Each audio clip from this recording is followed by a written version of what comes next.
This recording is spiritual frequency, and this is section D. All right, this is going to be a continuation of the last one. Now, I really did not give the consciousness component the look I wanted to present. So let me continue with the look of consciousness, because this one is, well, all of them are important, but this one governs the thinking and the consciousness, so that's the helm, so to speak. Let me give you a very old saying. The saying has been going on, and it's very true, it's very real. And the saying is, if you put trashy thoughts into your mind, or if you're working with trashy thoughts, you're going to get a trashy outcome. It's very true because of all the principles I have been talking about in all of these recordings, and I mean all of them. This is a very true adage, and it is a very old adage, but it's also a very true adage. The reason that is true is because trashy stuff that's bouncing around your head is actually low frequency stuff. And when I say low frequency stuff, of course we're using the chart of, here's light rays, high frequency is your violets, low frequency is your reds. And I was saying in the last one, infrared and ultraviolet. Of course, we can't see the actual infra and the ultra, but we can see the reds and the violets, all right? So if we took the idea of, hey, this is trashy thinking processes, or we have trashy stuff bouncing around our heads, basically ideologies, okay? And we put them up against the chart because we wanted to measure, golly gee, where is my frequency and how far do I have to bring this frequency up to get closer to the violet frequencies in this chart, because this is the example we're using. So, what is the violet frequencies and what is the red frequencies? The violet frequencies are the frequencies that is closest to what you're thinking of as the divine realm. Now, the problem with when I say the word divine realm, your mind is automatically going to be, because of the programming, automatically going to be jumping to some religious idea. Harps, angels, all of this stuff. Your mind's just going to jump there. Because we live in a paradigm where this stuff has been reinforced over and over and over and over and over by centuries. And because we're talking about the realm of consciousness, we're talking about the component of consciousness, we need to examine this real quickly for what it really is. Now, let's see what the divine realm is in real terms, okay? Because you're dealing with the righteousness system. That is the system of creation, which is an emanation of Creator. It might not have any religious symbolism in it at all, period. But it is a very, very, very creative thing. In other words, it creates life in its wake. It creates life in its wake. Life in all forms, all variations, anything you can think of. It creates that in its wake. That's what the creative force actually is. It is the creative force, the life force, the creative force. And it vibrates, it has its own central frequency. Okay, now don't take that to mean that, okay, if you're dealing in on our chart the red frequency, that you're not part of creation. No, you are part of creation. You're just that part of creation that's far, far away from the actual central violet frequency of, here's the creative force that's flowing through me. You're far away from that. So when we say the idea of something like, okay, these are trashy thoughts, Well, the problem with trashy thoughts is they just are a bunch of regurgitated nonsense, and they're not part of the creative force. They are just stuff that goes on this planet that doesn't really do a whole lot for you because it's not part of the creative force. It is far away from the violet frequencies in our chart. Again, in our chart. Now, let me give you a truth, and this is a very old truth, but this is a truth. Truth is, on this planet, especially in this time, especially in the time of 20th century, 21st century, because of all the bombardments that have been going on. Original thought, like literal original thought that just comes from the life force of the universe and emanates and goes directly into the human, is more and more and more and more rare these days.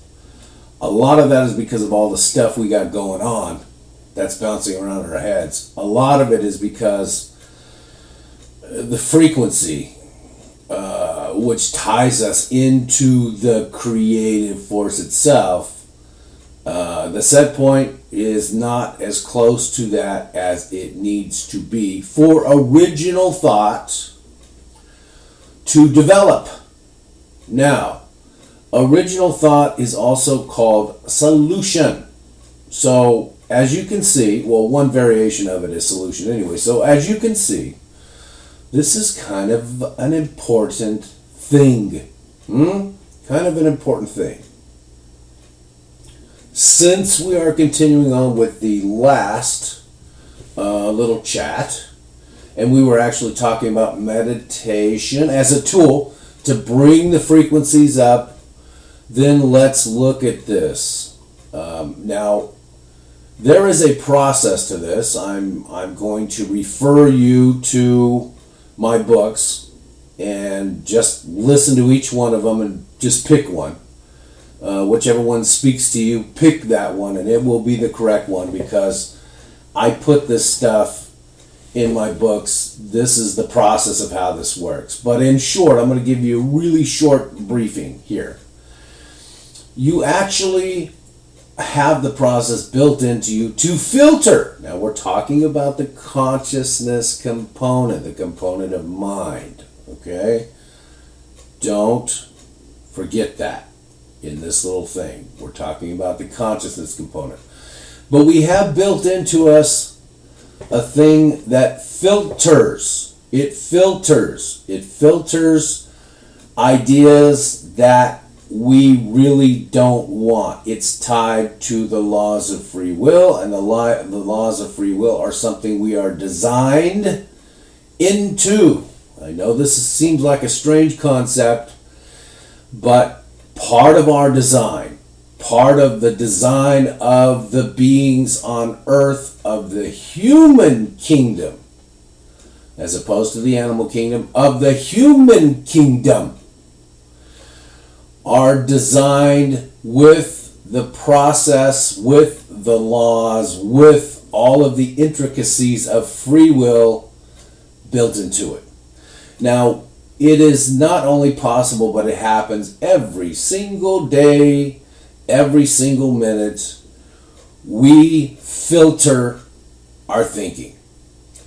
Now, the filtering of our thinking happens because of our frequency. This is why you want to bring your frequency up.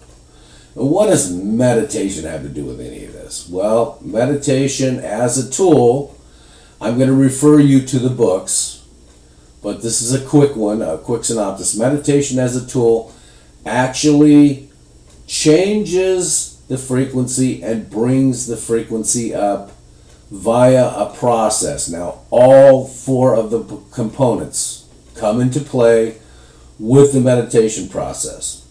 All four of the components come into play with the meditation process. And believe it or not, all four of the components are part of the filtering process as well. So please keep that in mind. Now, because our consciousness, in other words, how we think, what we think, why we think, if we think, etc., and what sort of subconscious programming rather, we have bouncing around in our heads, is so important to our day-to-day lives, literally hour to hour, minute to minute, second to second. That's how pervasive it is.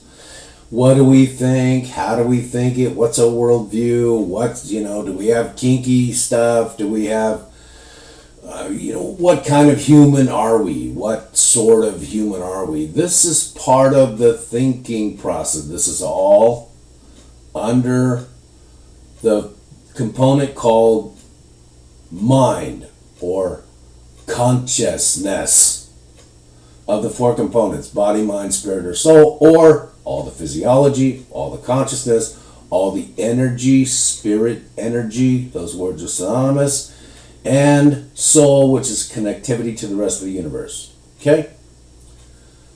So that's why the consciousness component is so important, because it actually governs what goes on. And it says, okay, well, this is my worldview, or this is my view on that, and this is my view on that. It really ties into your belief system. It's massively, seriously profound stuff. And because we're talking about the idea of trashy thoughts, well, if you're walking around on planet Earth and you have trashy thoughts, or you have your mind filled to the brim and overflowing with ideologies, which is falseness, not tied to the righteousness system, therefore falseness, then you got a problem, because that's going to be part of your filter, and your filter's not going to be functioning properly because it has been hijacked. You see what I'm saying here? It has been hijacked with the whole understanding of the righteousness system itself. Okay, that's all I really want to tell you on the consciousness component. Now let's move to the spirit component, which is also the energy component. And let's talk about this a little bit. Okay, spirit component is one of those very seemingly elusive things. I mean, even if you come from a world of religion, actual religion, they don't even have this thing down. So that tells you how elusive it really is. They just say, oh, no, the spirit and the soul is the same thing, or they say, well, this is the soul. Well, in reality, it's a spirit. Or they say, this is the spirit, and in reality, it's not the spirit. Okay, so it's a very elusive thing, because they don't understand what I'm laying out for you, which actually you should be walking around knowing. It will make your life a lot better, just walking around knowing this. Now, this thing seems elusive, but it really isn't elusive. Now, because we don't live in the East, if we lived in the East, it would be a lot less elusive, but we don't live in the East, we live in the West. Now, we're also going to talk about this spirit component in terms of set point. And the reason we need to discuss set point with the spirit system is because this is also your aura system, your auric field, your aura. Your aura is very important, more important than you could possibly imagine. It's really important to the filtering system. It's also really important to tying into what's around you. It's also really important to getting the right sort of frequencies into your field and keeping the wrong sort of frequencies out of your field. Now, I'm going to refer you to the books because this is just too complicated. It would take me too long to explain it to you, and I don't want to. I want you to buy a book. That's what I want you to do. So I'm going to refer you to one of the books. As I said before, listen to them and pick the one that you think suits you the best. And that will explain the details to you, because honestly, I'd be talking a long time if I went into the in-depth explanation of this. But please do understand, these are 4 different components. Each one of them covers a different part of you. And this really is you. This is the real you. Speaking of which, if you did not go to the first of the 6 main pages called the Here and Now pages and listen to the very first one with the picture of the auric field, I honestly suggest to you powerfully that you stop this recording, go back and listen to that one before you even listen to the rest of this, because as I said many times, these recordings here, the ones without the pages, these are built off the 6 pages. In other words, the 6 pages are your foundation. Those are your basics. Those are the foundational things you should be walking around understanding, especially if you want to catch the subtleties that I'm laying out in these additional recordings. And there's going to be a lot more as time goes on. So please do go back to that one if you have not heard it and listen to it again. So the real question would be, well, with something so elusive like the spirit component or the energy component, since it's so elusive to my mind, here in the Western world, an English-speaking Western world, how in the heck would I even know what it is to even focus on it so I could bring the frequency up? Oh, great question. I'm so glad you asked. Holy Moses, we're on to something. For this to happen, for you to bring this frequency up, you actually need meditation or some kind of work in this field. You actually need some kind of work in this field because you have to actually be able to work with this component.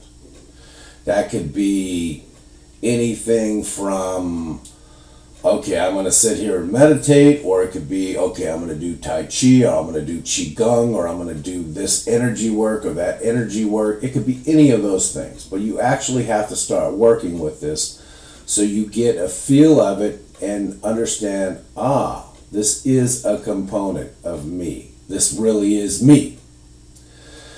And that's how you bring this up. And again, I'm going to refer you to the books because it lays this all out in detail. Just find the one that, when you listen to the explanation of what's in the books, find the one that you think, okay, this is most suited to what I'm looking for in terms of this, in terms of what I want to understand of this. And it'll go into great detail for you. But you definitely want to bring this up because this component actually is your auric field. It actually is tied to your auric field. It's tied to your aura. It's tied to everything about you. It's tied to, I'm walking around on the planet and I'm a human and I deal with people all day and I have an aura, don't I? Wonder what that's all about. And that aura has a set point too, because that aura is also tied into the 4 components, but it is governed through this component, the one I'm talking about now, the energy, the spirit component. And that's all I want to tell you on this one, because I don't want to make this thing too long. And so that is a good start. Understand that you can bring this frequency up, but you first must understand you can bring the frequency of this component up, is what I meant to say. But you first must understand this component, that you actually have it and that you can actually work with it and that you are designed to work with it. If you weren't designed to work with it, meditation wouldn't be on this planet. Okay? Period. If you weren't designed to work with it, all of these things that are on this planet that are designed to work with it would not be on this planet. But they are on this planet. They've been on this planet for a very long time. They're part of the teachings of light. And I'm sorry if it messes with the sensibility of, I've been part of organized Christianity for all of my whole life, and this is just a debacle. It's a religious debacle. How dare you? How dare you talk about things like this? This is just a debacle. No. Sorry. No. No. 21st century, people are suffering. You guys haven't done your jobs. Sorry. But it's time for solutions, okay? That's a little note to them. And with that out of the way, let me say this one last thing, then we're going to move on to the soul component. The soul component. Now, one last thing.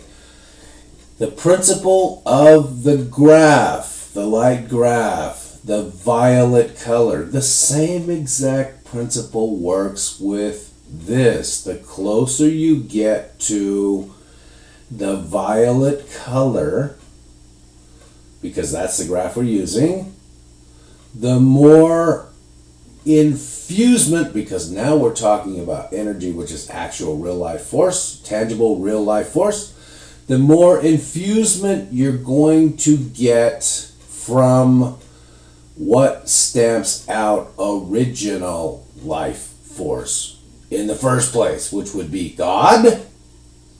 Life force, creation, emanation, or that which creation emanates from is a better way to say that. Okay? All right. Now, let's move to the soul component and look at this real quick. This one is really not too tricky because it is actually the connectivity. This is the connectivity. If you think of this like the internet, or the World Wide Web is probably more accurate, it will make really good sense to you. The soul component deals in connectivity. It connects you to everything else. It is the connectivity component of you, the real you. All four of these are the real you. That's why I told you from the beginning, hey, this is all about you. It really is all about you. But this is the part of you you don't understand. Because, I mean, you know, it's not like medicine or acupuncture or something. This is the soul. This is the soul. It really does have elusive properties, but it's really not that elusive if you just pause and think about it for a moment, and it is the connectivity. It ties you to the rest of the universe. Now on planet Earth, it ties you to the rest of what's going on planet Earth. Now in the human kingdom, it ties you to the rest of the human kingdom.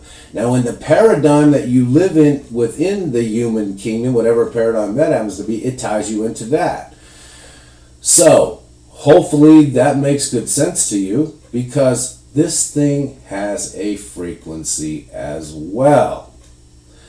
And how do you bring this frequency up? Well, this frequency gets brought up because of what you connect to, because of what you are. Now, this one is easier to bring up because not only does it connect you to the creative force itself, but through this component, the creative force itself connects to you without you even knowing about it. This is like that, oh, there's a little piece of God inside of us, isn't there?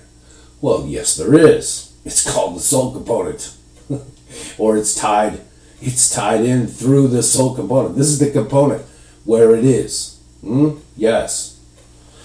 So this one is a little easier to bring up because it's already sort of connected to the creative force itself through no intention of your own. Only you don't know that. And the farther you are into the red zone of our chart that we're using as an analogy, the less you're really going to realize this. The farther you are into the violet zone of our chart that we're using as an analogy, the more you're going to begin to understand this. Now, understanding this and feeling it and knowing it, this is all part of really working with it and bringing the frequency up.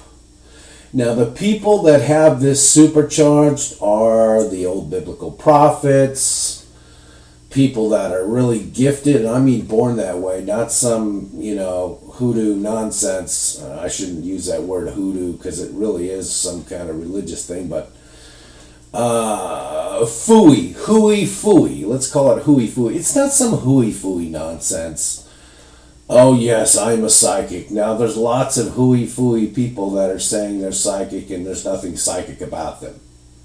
That's ridiculous. That one is ridiculous nonsense. They're phonies, they're fakes, they're frauds, and they're usually diluted out of their gourds. But we're not talking about that. We're talking about the real official thing. There really are people born psychic onto this planet. Now, if you go back in the Bible and you look at these old prophets, or you go back into other older religions or other different religions from ancient times and pre-ancient times, you'll find that there's a set of these people, and they have their soul component very, very activated. It's almost supercharged. They're born that way.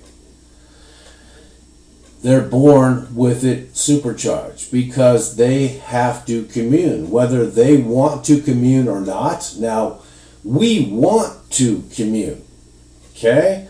So we actually have to work our work, do our work, and bring the frequency of this thing up. Now, the meditation and the other work will help tremendously with this. Using your other three components in conjunction with this will help bring this up to frequencies that are much more in the violet area. Because in essence, who doesn't want to commune with whatever God really is? Not me. I want to commune with it. Matter of fact, I want to merge with it. Matter of fact, I'm under the belief system, the true belief system, that not only is it possible, and in my case, it's incredibly probable, and maybe what I'm doing right now is part of that communication. Think about that for a moment. Okay, so this pretty much covers the soul component and the set point. Now, once you bring all of these, once you start to bring all of these four components up, and it's not a quick process. It's not like some people you talk to, oh, well, I had this experience and now I'm a highly enlightened being. It happened in just 2 weeks. No, it didn't. No, it didn't. You might have had a fantastic experience. It might have been a religious spiritual experience that was mind-blowing, where you saw this, or you felt this, or this came into your mind, or God actually infused you for a moment. But that is not the same as walking around with a set point that is off the charts, like a biblical prophet, because we're talking about biblical prophets in the soul component deal, because that's what we're talking about, soul component. The set point of that soul component in one of those kind of people. And shamans, modern shamans. Of course, you don't have many modern shamans. You have people saying they're shamans, but I'm talking about the real thing. Go to the jungles of South America. You will find them.